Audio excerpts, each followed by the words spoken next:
Yes, everybody. Russ on the West Ham Network. Hope you are safe and well. Now, according to our friend, ex-WHU employee, West Ham have pretty much got a roadmap of what they're going to be doing in the summer. So let's talk about it, shall we?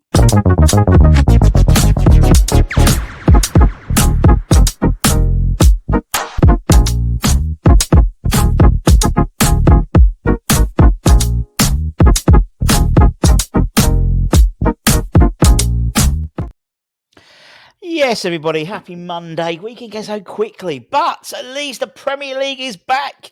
We haven't got just uno, but dos games this week. Obviously, we've got the game on tomorrow, then we've got the game at home on Saturday. And actually, for those of us who want to go and see the under-21s, they're playing on Friday at Rush Green, but we'll talk about that in the Academy show a little bit later on. This morning I did a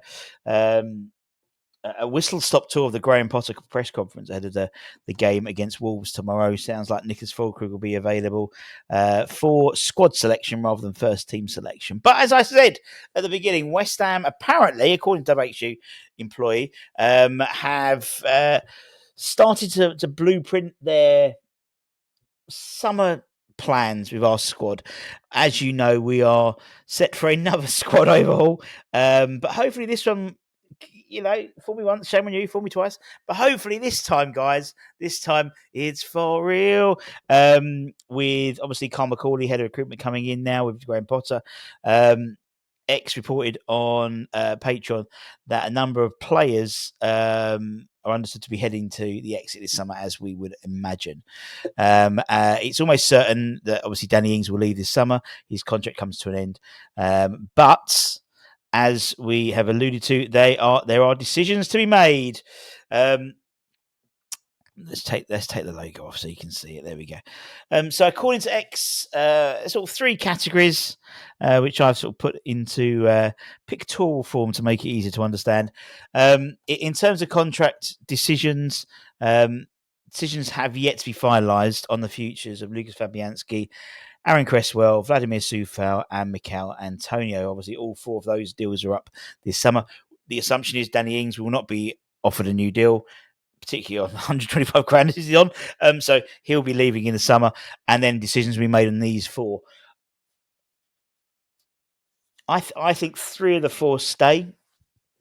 I reckon a minimum two of the four stay. I think Fabianski's. I think Yeah, I think three. I don't know. Yeah, three of the four, I reckon, stay. I reckon Soufal will go. And I think Aaron will be offered a 1 year deal. And I think the rest, all three, will be offered a 1 year deal. The other three, whether they take it up, it's up to them, really, isn't it? But yeah, that's what will be believed. And the club are obviously preparing to listen to offers for Louis Guilherme, who we thought that might be the case, to be honest.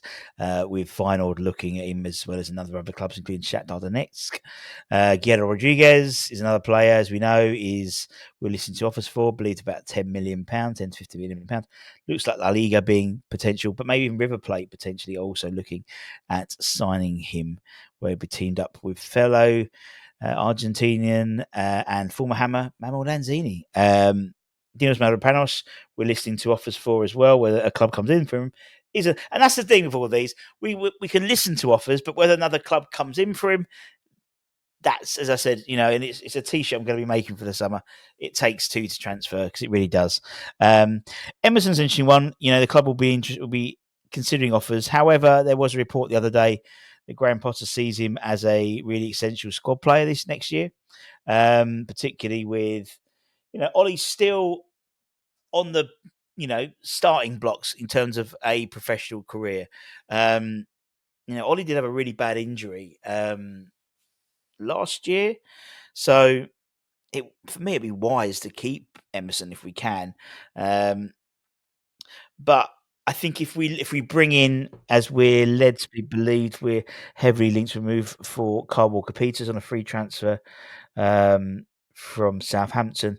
He obviously can cover left and right, so that could mean that if someone like Roma, who are linked to him, coming for Emerson, then naturally that would mean we could probably do a little switcheroony and get a bit more dollar in the bank for that. Elsewhere, the club also considering offers for Nicholas Füllkrug, with Borussia Dortmund, his former club, apparently keeping an eye on the situation there. I think, if anything, he would go back to the Bundesliga rather than anywhere else. Andy Irving is another whose future remains uncertain, albeit he was played as a centre-half in the game against Brentford behind closed doors last week. And the decision would also be made on Figueired's future, with a number of Spanish clubs keen on him. The issue, not the issue, but I mean, Potter, I think Naif will return to pre-season, and then a decision will be made, in my opinion. Interestingly, in the press conference this morning, he was asked about Freddie Potts, who'd obviously just signed a new deal at West Ham, and was very complimentary about him, saying we're looking forward to seeing him back in for pre-season. So, that to me obviously assumes that, and obviously they say, what's it assume, make an ass of you and me, but he will feature in the first team squad next season, which is the right decision, in my opinion. I've watched quite a bit of him in the Championship, and I think he's got the tools ready for the step up. And whether that means a first team, starting spot, he has to earn it, doesn't it? He has to earn it and break his way in. And again, it depends around who we bring in or who we get rid of in terms of that central midfield position. Obviously, we know that David Moyes is keen on bringing in Thomas Souček to Everton. So wait and see what happens there. And if an offer comes in, what the club decide to do. I don't know. One person who apparently does have the manager's ear, so to speak, is James Ward-Prowse. He is thought to be highly regarded by Potter, who wants to keep him around the squad. And sees not only on the pitch but off the pitch his professionalism, training and stuff like that. Whether that, for me, that doesn't necessarily guarantee him a first team start, but he wants him around the squad, particularly in terms of experience. We're bringing in, if there's going to be a huge amount of change, it seems, and you need some continuity there. You need some people who understand that, particularly bringing in younger players as well. You do that. You do need some experience there. And obviously, Aaron brings that experience, but whether he's offered a new deal, we assume he would be, I think, maybe. But again, this is all, none of these departures have been confirmed yet. All players are playing. They've got, 10 games now to basically playing for their futures. So the likes of Aaron, who I expect will probably be in the starting lineup tomorrow, we'll do the starting 11s and stuff. I think maybe Emerson might be on the bench, but these guys are going to be playing for their futures. And so particularly those that are coming to the end of their deals or contracts. I mean, the fact is those 4 or 5, you probably will only see out of those Cresswell play tomorrow, and like it is, all of the others aren't. Obviously, Antonio is obviously long-term injury. None of the other, they're all bench players now. So it's whether the club decide to cut their losses and bring someone else in, or keep that level of continuity in. I don't know. And then we've got, obviously, I've kept Emerson in that picture, but obviously then we've got sort of the elephants in the room in terms of Kudus and in terms of Paqueta. Obviously, Kudus, we know, could be subject to some bids this summer. I think the likelihood is, if we want the dollar we want for him, I think that it would be offers from the Saudi Pro League. There isn't, for me, a side who are going to spend £85 million in the top 5 leagues for Mohamed at present. In the last season, probably, but not this season he's had. So, if you're looking to get some decent money for him, I would assume the Saudi league would be the league that he would need to look at, or us to look at. And obviously there was reports last week of Al interested in him to partner the likes of Ronaldo and John Duran as well. So we shall see about that. So Lucas Paqueta, I think we're entering week 3 of the trial. We're led to believe it's going to take the full 3 weeks, and a decision will be made, obviously, at the end of that trial in terms of Lucas's professional career. And obviously, with that, a decision will then be made whether it's time to cash in on him. And again, looking around, I think the guys who were going to be spending the big bucks for him 18 months ago, are they going to be spending the big bucks for him now? I don't think so. So more likely a move, I think, would be back to Brazil for Lucas, and they will not be paying the money that we were quoted 18 months ago from Man City. Which is sort of alludes to something I was going to talk about. I was going to talk about it yesterday, but actually it was Mother's Day, and hopefully you had a lovely Mother's Day, and hopefully it wasn't too emotional for those whose mothers aren't with them as well, because that's obviously it's a period where people, reflect and stuff. But in terms of how when we sell, and the players we sell, looking back, 100 million from Declan Rice, I think that was market value then. I still think he's probably about the same value. I don't think that's increased dramatically since we sold him.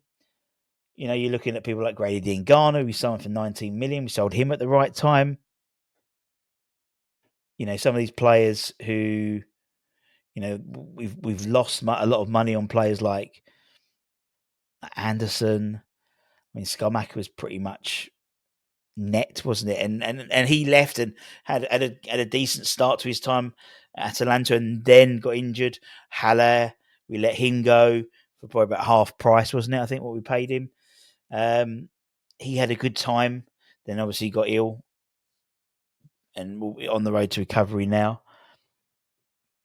I think when you're looking at selling someone like Kudus, if we manage to get £85 million for him, I think that's an incredible outcome. I think from a season where he hasn't performed, and granted, I understand that he has played out of position, but even when he has played in position, and his favourite positions in terms of playing as a 10, hasn't necessarily looked the same Kudus we had last year, apart from the odd game, notably obviously the Arsenal game where he was probably his best game all season. And I think even if you sell him, you've more than doubled your money on him. And that was the whole intention of Tim Starling coming in, wasn't it? To buy players at a decent rate, which then we can make profit on. We haven't ever really been in a situation where we were continually making profit on players we brought in. Now, chances are, if we sold him for 85 or 80 million pounds, we'll make up obviously significant profit on what we paid for him, more than doubled our money on him. Someone like Luis Guilherme, I think we're probably going to be evens, but I don't think we'll lose money on Louis. Paqueta was pre-Stylens, obviously, and I think we may lose a little bit of money on him in terms of what we originally paid for him. Is he still our record signing of all time? Yeah. But anyway, Hammer's headlines. We're going to talk about some players we're going to be signing. Well, we're not going to say. So start again. Hammer's headlines. We're going to talk about some players we're going to be rumoured to sign in the summer. So this one is very much about what we're going to do with the squad now. Let me know what you think in the comments. Go through those sort of list of 10 players. What would you do? Who would you offer a contract to? Who would you sell? Who would you listen to offers for? Is there anyone on the list we haven't? Alvarez, what would we do without? What was it if the side came in with 50, 60 million pound offer for Alvarez? Would you take it now, or would you, twist or stick, type thing? Anyway, just thought I'd bring you that news. Take care, stay safe, stay warm, stay humble, keep the faith, and come on, you bloody irons. Much love. Bye bye. See you down on the beer.